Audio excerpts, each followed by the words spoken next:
El profesor Tito Antonio Huertas Porras nació en Chinavita, Boyacá.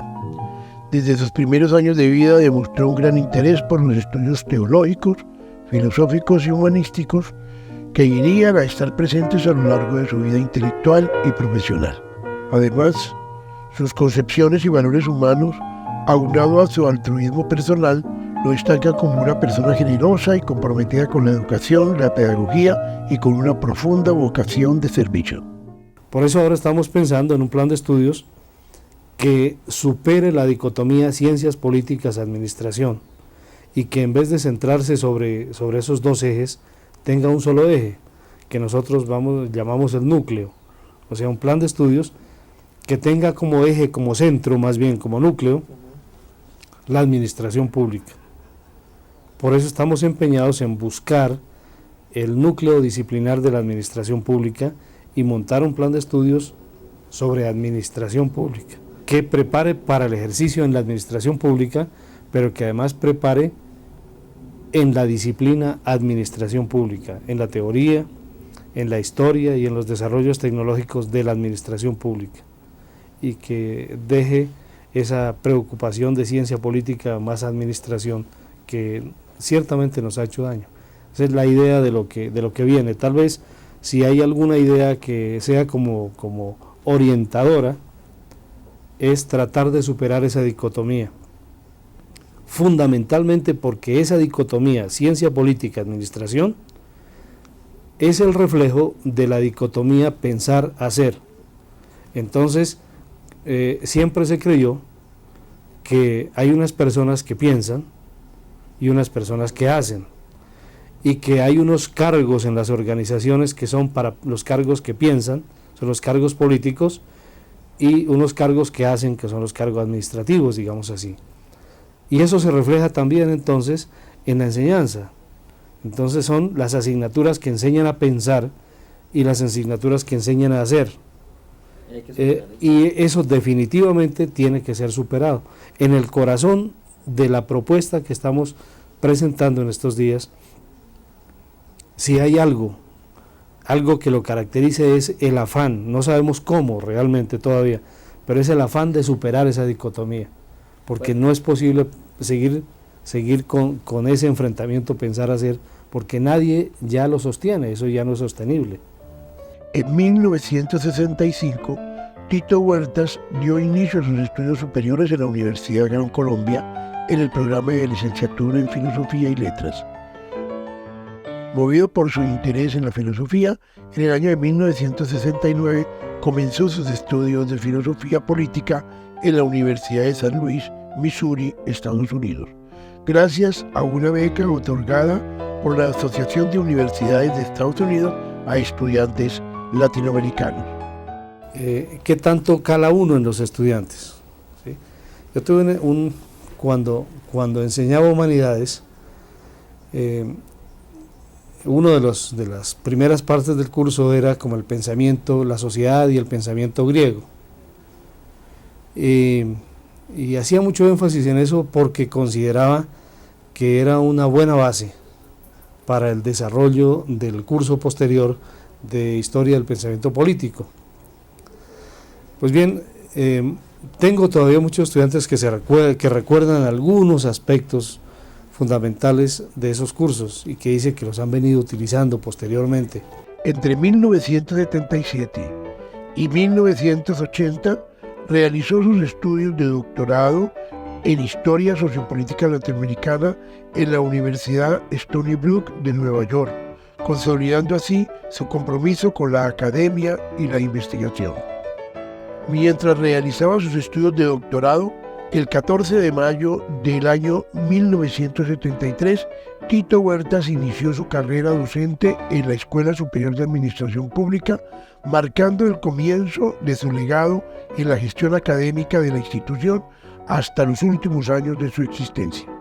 El profesor Huerta era un conocedor profundo de la razón pública de creación de la ESAP, de cuál había sido su desarrollo, de las principales dificultades en su desarrollo académico como una universidad insertada en la estructura del Estado. Y su compromiso era total en las etapas en que fue profesor de dedicación exclusiva, en las etapas en que fue directivo, que ocupó varios cargos directivos, tenía un aprendizaje significativo en su experiencia también de decano de la Facultad de Educación y rector de una universidad privada, le permitía entender las preocupaciones de estudiantes, profesores y los directivos que llegaban en esa transición.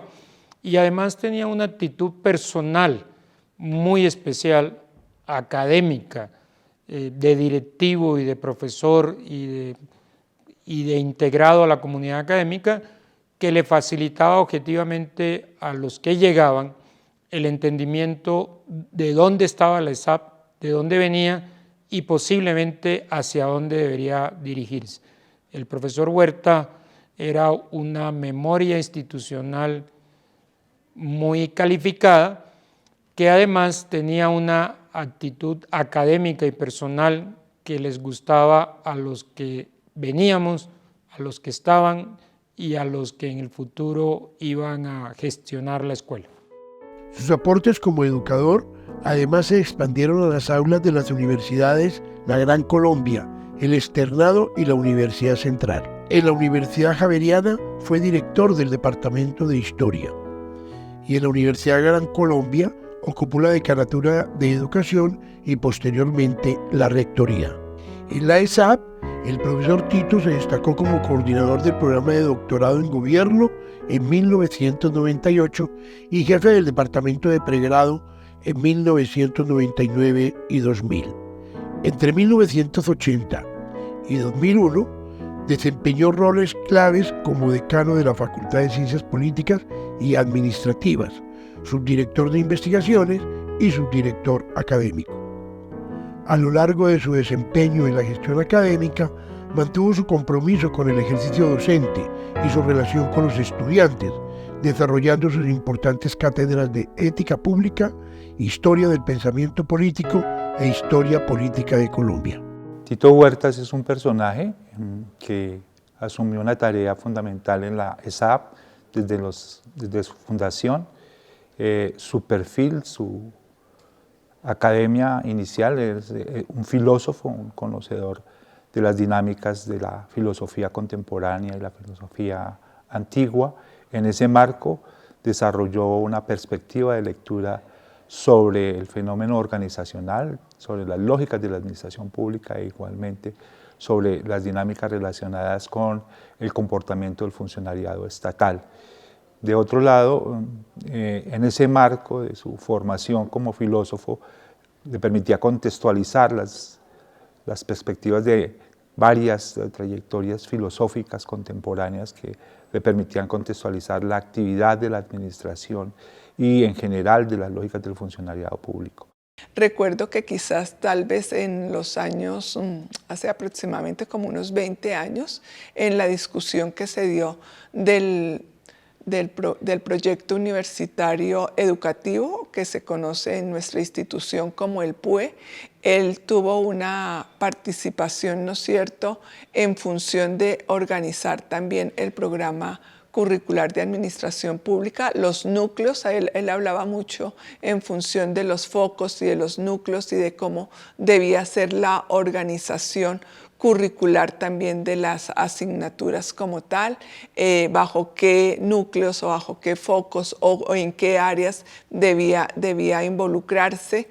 Creo que de alguna manera le debemos inclusive los nombres de los últimos núcleos que tuvimos en el pregrado. Él tuvo una participación muy importante en esos documentos, en esa discusión. Su contribución a la ESAP, alma mater del saber administrativo público, continuó como miembro del Comité Institucional de Acreditación entre el año 2003 y el 2005 y de los consejos directivos y académicos 2004 a 2007.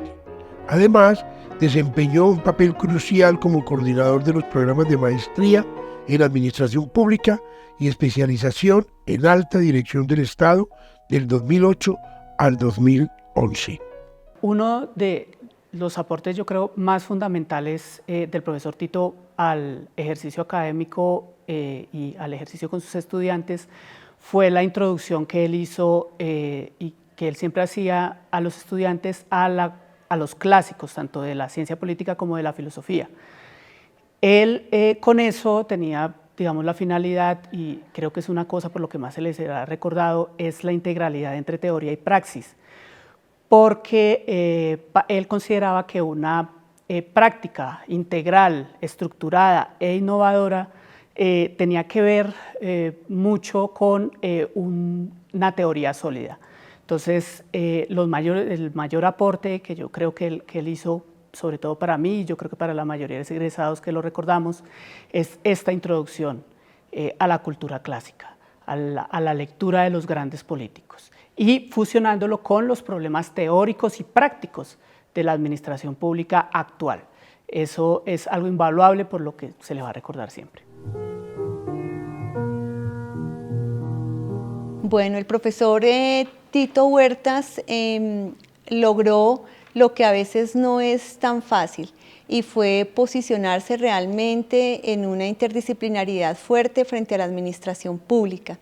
Es decir, él desde su lugar como filósofo, su preocupación por la historia, hizo un tránsito desde esas preocupaciones iniciales de él a ser leídas desde la administración pública. De ahí creo que es evidente su gran contribución.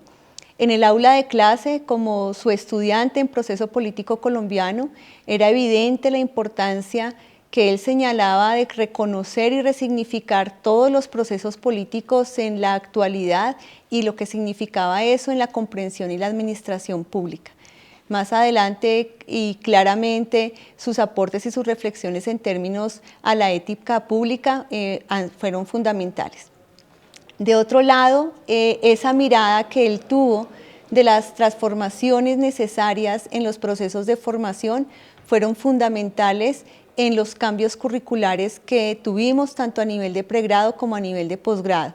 Esa mirada amplia, dialogante en la academia fue fundamental para poder promover lo que a veces no es tan fácil en el ámbito de la academia, y es atravesar nuevos caminos frente a las nuevas realidades que cursaron durante las décadas que estuvo el profesor Tito Huertas con nosotros. Entre sus valiosas publicaciones destacan ensayos sobre teoría política, ética y el servicio público y problemas universitarios. Obras como Miguel Antonio Caro, Vida y Obra, y lo sectorial versus lo territorial en la administración pública colombiana perduran en la memoria de sus alumnos. Además de su destacada labor académica, el profesor Tito incursionó en la vida política. Entre 1974 y 1976 fue concejal de su municipio natal, Chinavita, en Boyacá, y un año después se desempeñó como coordinador de asesores del despacho de la Gobernación de Boyacá. Su legado perdura como un ejemplo de dedicación a la educación, la filosofía y el servicio público.